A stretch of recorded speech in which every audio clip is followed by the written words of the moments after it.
பாலியங்கிச்சா அப்படியே ஜோம் பண்ணிட்டு சர்ச்சில் ஜோம் பண்ணிக்கிட்டே இருந்தார். ஒரு நடக்க முடியாத பையன் 3 பைசா காலில் வந்துக்கிட்டே இருக்கான்.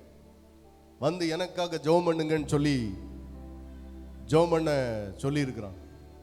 இவர் ஜோம் பண்ணி சரி ஜோம் பண்ணி விட்டுட்டு போய் ஜோம் பண்ணார். என்னை எப்படியாவது நீங்க ஆண்டவர் சுகப்படுத்துவேன்னு சொல்லி இருக்கிறார், என்னை எழும்பி நடக்க வைங்கன்னு சொல்லி அவன் கேட்கிறான். இவருக்கு என்ன செய்யறன்னு தெரியாது. பெரிய ஊழியக்காரர், பெரிய ஒரு சபை நடத்துகிறவர், அவரை எப்படி எழுப்புறதுக்குன்னு தெரியாது. அப்பதான் எனக்கு நான் உள்ளுக்குள்ள அவருக்கு மனசுக்குள்ள பேசுறாரு, எப்படி நான் இவனை நான் எழுப்புவேன், எப்படி இதை செய்ய முடியும், ஜோம் பண்ணுவோன்னு சொல்லிட்டு முதல்ல இயேசுவின் நாமத்தில் ஓடி போய் தலையில கையை வச்சு எழும்பி நடான்னு சொல்லி கொஞ்ச நேரம் ஜோம் பண்ணி பார்த்தாரு. மத்தியானம் 12 மணிக்கு ஜோம் பண்ண ஆரம்பிச்சாரு. ஃபர்ஸ்ட் ஜோம் பண்ணாரு, ஒண்ணுமே நடக்கல. எலும்பி பார்த்தாரு, ஒரு அற்புதம் நடக்கல.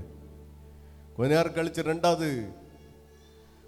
கழிச்சு ரெண்டாவது திருப்பி தம்பி கொஞ்சம் இருந்துக்கனா, உள்ள இருந்து ஜோம் பண்ணி திருப்பி வந்து நான் உன்னை பார்க்குறேன் அப்படின்னு சொல்லிட்டு திருப்பி போனாரு. உள்ள போய் ஆண்டவரே எப்படியாவது அந்த மனுஷன் எழுப்புங்க, நீங்க சொல்லி இருக்கிறீங்களா அற்புதத்தை செய்யுங்கன்னு சொல்லி எழுப்புங்க ஆண்டவரேன்னு சொல்லி மறுபடியும் போய் ஜோம் பண்ண போயிருக்கிறார். போயிட்டு கொஞ்ச நேரம் கழிச்சு திருப்பி வந்து இயேசுவின் நாமத்தினால அதிகாரத்தோடு ஜெபிக்கிறேன் எலும்புன்னு சொன்னா இல்ல எலும்பல்ல. 2வது தடவை ஃபெயிலியர் ஆயிட்டு